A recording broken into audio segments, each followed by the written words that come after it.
Salut à toi, jeune entrepreneur.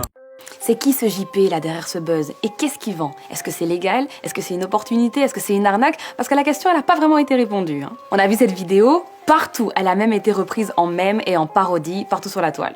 Est-ce que tu préfères faire pitié et prendre le bus tous les jours ou commencer très rapidement à faire de l'argent avec moi grâce à ton téléphone et pouvoir peut-être acquérir ce genre de véhicule haut de gamme? Moi, je pense que la question, elle est vite répondue. Jean-Pierre Fanguin nous propose de faire partie des 5% de la population qui détiennent 95% des richesses. Alors moi, en voyant cette vidéo, je me suis posé quelques questions.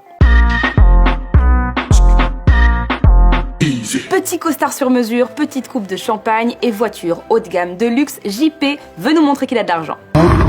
Mais d'où vient cet argent? Et puis JP cherche des collaborateurs parce qu'il demande à l'internaute de le contacter. Et c'est pour faire quoi en fait?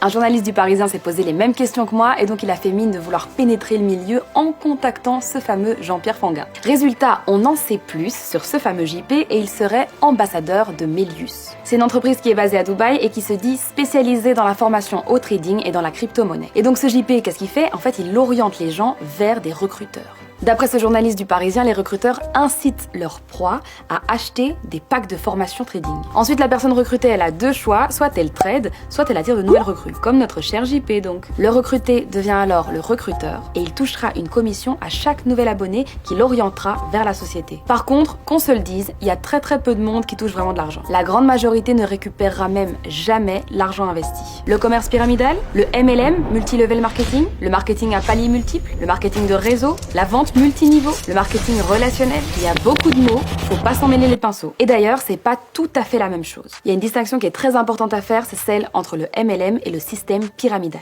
Les membres du réseau MLM sont des commerciaux indépendants. Ils doivent vendre les produits d'une entreprise et recruter des nouveaux vendeurs, comme les produits de beauté Avon ou les boîtes en plastique Tupperware. Ils sont rémunérés pour ça, pour la vente de produits, souvent à leurs proches ou à leurs amis d'ailleurs. Le bouche à oreille quoi. D'ailleurs ça, c'est une activité légale en Belgique et en France. Mais le système pyramidal, c'est une forme illégal du MLM. Lui, il propose un plan de rémunération basé sur le recrutement des nouveaux participants et non pas sur la performance. En fait, souvent, le produit vendu n'a même aucune importance. La seule priorité de ces gens, c'est de recruter pour gagner de l'argent. D'après le site belge du SPF Économie, la vente pyramidale est une pratique trompeuse. Cette pratique commerciale est déloyale, elle est interdite et sanctionnée pénalement. D'ailleurs, il n'y a pas si longtemps, au mois de novembre, la RTBF avait piégé la société Intergold. C'était via l'émission On n'est pas des pigeons. Ils avaient créé une fausse réunion. Il y avait le leader numéro 1 en Belgique de Global Intergold, il y avait un public qui était tout à fait au courant, et il y avait Annie Allard, la chroniqueuse juridique de l'émission. Et pendant cette réunion, elle a démonté point par point l'escroquerie. Ça fait penser à la pyramide de Ponzi. C'est la toute première arnaque célèbre qui utilisait le système de pyramide. Le système est très simple. Et Ponzi, il proposait aux gens qui investissaient un rendement de 50% en 45 jours. Impossible! Alors il utilisait les fonds des nouveaux investisseurs pour servir les taux d'intérêt des anciens. Ça marche tant qu'il y a des nouveaux qui s'ajoutent, qui sont alléchés par le résultat. Mais si la pyramide s'écroule,